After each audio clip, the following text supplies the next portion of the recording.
চোখে জল আছে রে ভাই। এইবার আল্লাহর নবী যেমন বাড়িতে প্রবেশ করেছে, আব্দুল মুত্তালিব বলল, কি ব্যাপার রে দাদু, চোখে কেন জল রে দাদা? মা কোথায় রে দাদা? মা কই? আল্লাহর নবীর মুখ দিয়া কথা বের হয় না রে ভাই। আল্লাহর নবী দড়িয়া গে দাদুর গলাকে জড়িয়ে ধরেছে। দাদু, দাদু যান, আমি মাকে হারিয়ে চলে আসলাম যে দাদা, আমার মার দুনিয়াতে নয় দাদা, আমার মাকে দুনিয়া থেকে আমার বিদায় হয়ে আমার মা দুনিয়া ছাড়া চলে গেছে। দাদু যাও। আব্দুল মুত্তালিব এত কাঁদলো রে ভাই। আল্লাহর নবীর বাবা আব্দুল্লাহ যখন মরে, আব্দুল মুত্তালিব এত কাঁদে নাই। আমেনা মরতে যতটা আব্দুল মুত্তালিব কেঁদেছিল, তার মানে এত কাঁদলো যে সুবহানাল্লাহ, এই ছেলেটা 6 মাসের গর্ভে বাবা চলে গেছে, 6 বছর বয়সে তার মা চলে গেল। আমি তার দাদু, আমি বৃদ্ধা মানুষ, কখন আমি মরে যাবো আল্লাহ?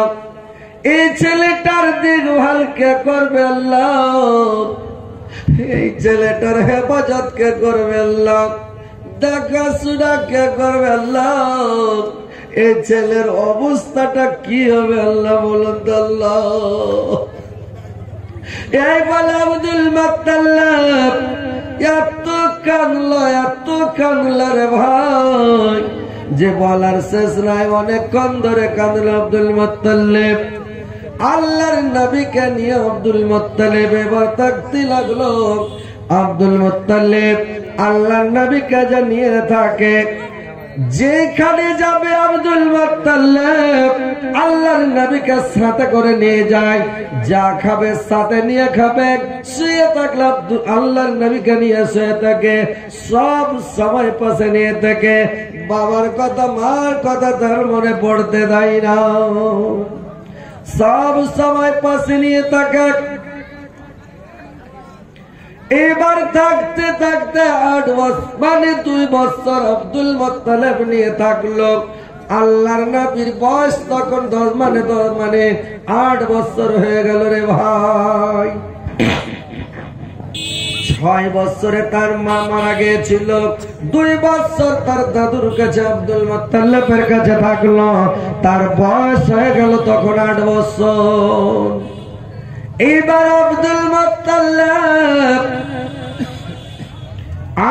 মুত্তালিব এবার কি করেছে রে ভাই, যে আব্দুল মুত্তালিবের বয়স হয়ে গেছে, আর বেশি দিন বাঁচবে না। আব্দুল মুত্তালিব অচল হতে লেগেছে, স্মরণ শক্তি কমে গেছে, ধৈর্য শক্তি আব্দুল মুত্তালিবের কমে গেল, কথা মনে থাকে না, এমন দুর্বল হয়েছে আব্দুল মুত্তালিব। আব্দুল মুত্তালিব একদিন তার বেটাকে ডাকলো, 11টা বেটাকে ডাক দিয়ে বল, 10টা বেটাকে ডাকলো। এরা বেটা হারেস, এরা বেটা আবু তালেব, এরা বেটা আবু লাহাব, এরে বেটা আব্বাস, এরা বেটা আমির হামজা, এরা বেটা কাবাব, এরা বেটা কাসাব, তোমরা কোথায় আছো রে ধন?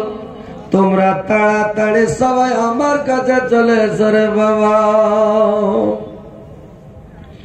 এরা 10 ভাই সবাই আব্দুল মুত্তালিবের কাছে, তার বাবার কাছে চলে আসলো।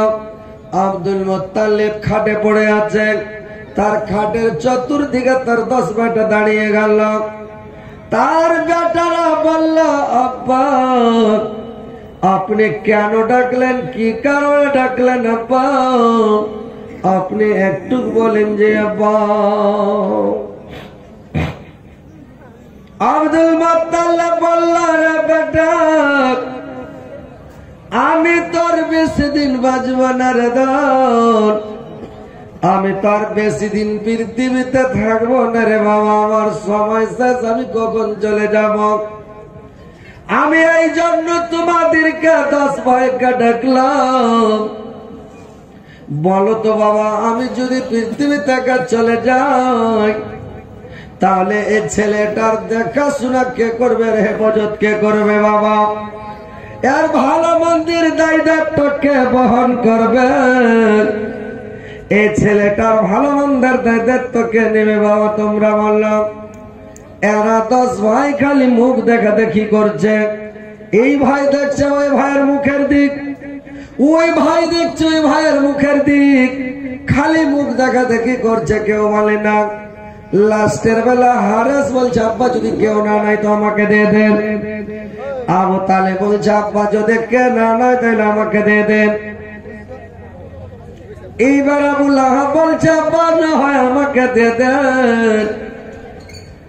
আব্বাস বলছে আমাকে দিয়ে দেন, কাসম বলছে আমাকে দিয়ে দেন। এই বলতে বলতে সবাই যখন বলতে লাগলো, একটা কিতাবের মধ্যে পাওয়া যায় আব্দুল মুত্তালিব বলল, আল্লাহর নবী করে দাও।